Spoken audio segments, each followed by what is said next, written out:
Amat merat ike tesolderat igmerut.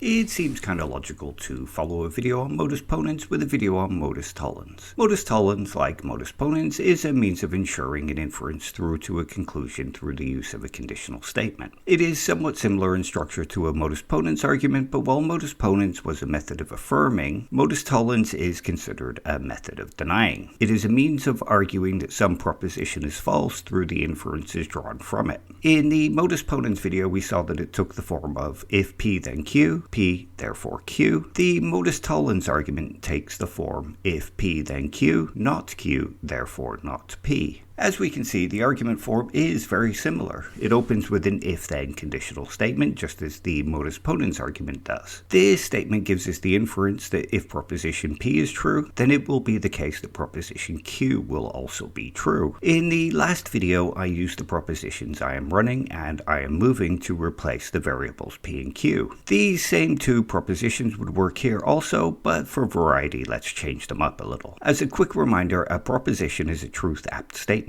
meaning it is a declarative statement that can be either true or false, such as it is raining or the ground is wet, which are the two propositions we will use here. For this argument, we will use it is raining to replace variable P and the ground is wet to replace variable Q. These are simple propositions that make the inference being made easy to grasp. After all, we have all experienced the fact that the ground is wet because it is raining outside. So, with these propositions in mind, let's restate the argument as such. If it is raining, then the ground is wet. The ground is not wet, therefore it is not raining. We can see the difference between the modus ponens and modus tollens arguments here in premise 2. In the modus ponens argument, premise 2 was about affirming the antecedent, whereas in the modus tollens argument, it is about denying the consequent. In the if-then statement of premise 1, P is the antecedent and Q is the consequent. The consequent is the true proposition that is inferred or is the consequence of the antecedent. In the case of this argument, the antecedent is it is raining, and it follows from it is raining that the ground is wet. After all, if there is a bunch of water falling from the sky, it would follow from this that the ground would be wet. In reverse though, if the consequent or what follows from it is raining is not true, then the antecedent would also not be true. If the ground is wet is not true, then we could infer from this that it is not raining. If the inference from antecedent to consequent is true, and the consequent is not true, then it follows that the antecedent is not true either. If the ground is not wet, then it cannot be raining, which is why premise 2 is about denying the consequent. Let's return to the example from the modus ponens argument just briefly so we can see this in action another way. Let's replace P and Q with I am running and I am moving, making the argument if I am running, then I am moving, I am not moving, therefore I am not running. We can see that it follows that if I am running, then I am moving, and if I am not moving, then I also cannot be running. Just as it follows that if it is raining, then the ground is wet,